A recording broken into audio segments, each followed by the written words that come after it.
Nagkakilala kami sa Pulag, Mount Pulag. Nakilala ko siya noong 2017 kasi isa ako sa organizer ng isang climb nung time na yon. And then, participant siya nung climb. And then, nung time kasi na yun, wala akong social media. So, the only way na makontak ako ng organizer is through text. Nung time na nakita ko siya, parang medyo attracted ako sa kanya. So, sinundan-sundan ko siya sa trail. Alam mo yun, sinuhuli mo yung nagkikreate ka ng mga small talk kahit walang kwenta. So, siya lang yung organizer lang yung nakakaalam ng number ko. But then, mga siguro 3 to 4 days. So, gumawa pa ako ng paraan na kunin yung number niya sa parang co-coordinator ko nung climb namin. So yun, doon ko siya nagsimulang kontakin. May nag-text, sabi niya, "Hello JM, si Jason to. Gusto mo bang i-share ko sa yung mga photos mo sa Pulag?"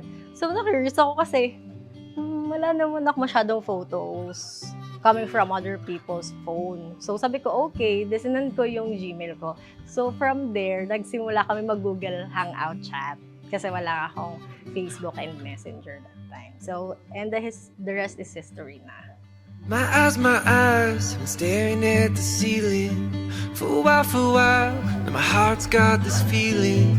My eyes, there must be more for seeing.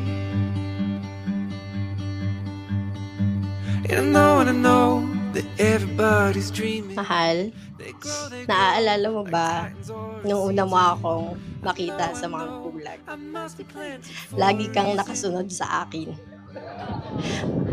Ba't ngayon, ayaw mo na akong sundin? Skies, and I could be a wildflower. So, eto yung yung kakaiba. Pag tinanong mo siya ilang years na kami, dapat 6 lang. Dapat 6 yung totoo. Pero sa kanya 7 na kasi. So, gusto niya nag-start the moment na nagkakilala kami. Tumakbo na yung years. Mahal, mula nung inang makisalayan kita, alam kong ikaw na ang nakatana sa akin.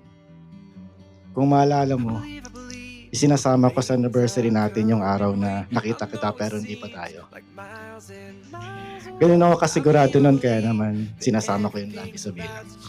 Ngayong araw na ito, tayo ay magsisimula ng bagong kabanata ng ating paglalakbay. Skies, and I could be a wildflower.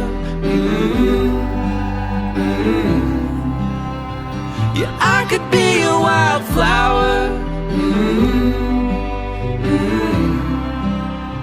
And underneath the sea of stars, I'll bloom to make it through. Nay, tayo, salamat sa madaming taon ng pagtsatsaga mo sa aming magkakapatid, hindi lang sa akin. At ngayon, sa bagong yugto na naman ng buhay ay gabayan mo pa rin kami, kayong dalawa, sa mga taon na darating pa at hindi lang ngayon. Salamat sa madaming mga payo, mga nakaraan at sana sa mga susunod pa. Yun lang. Salamat sa lahat.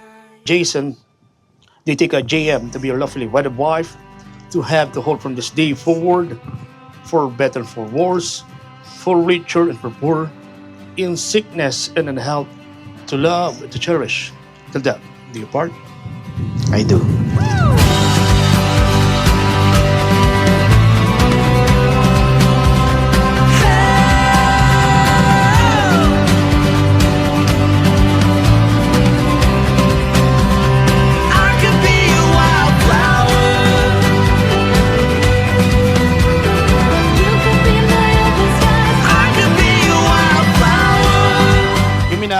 Kiss the bride.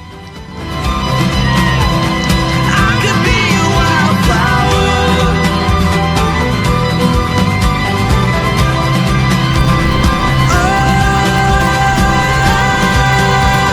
I could be a wildflower.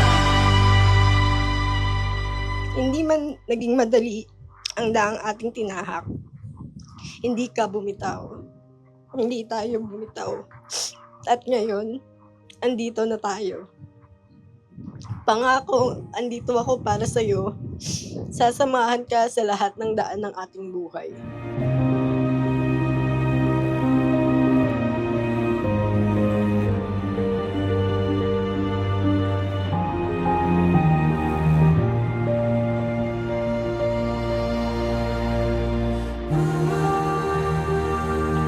Pangako kong mamahalin, igagalang at aalagaan ka.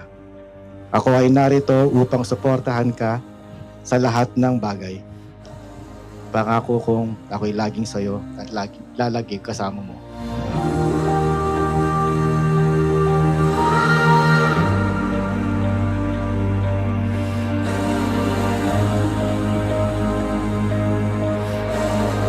Hello ma, hello pa. Thank you sa lahat. This will not happen, this wedding will not happen if you did not accept the relationship that we have. And so, thank you sa lahat.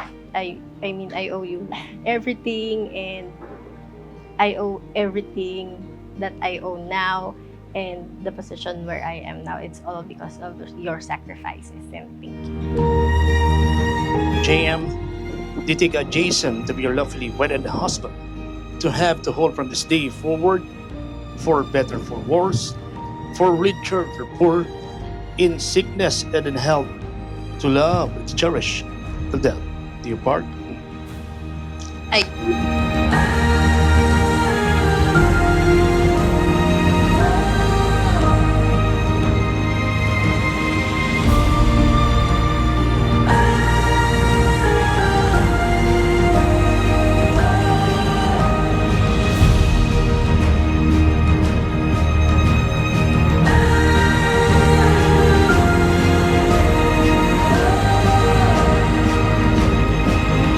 Sarap ng ating mga mahal sa buhay, ninaalay ko ang aking matapat na pangako na magiging iyong kasama sa buhay ngayon, bukas at sa habang panahon. Mahal na mahal kita.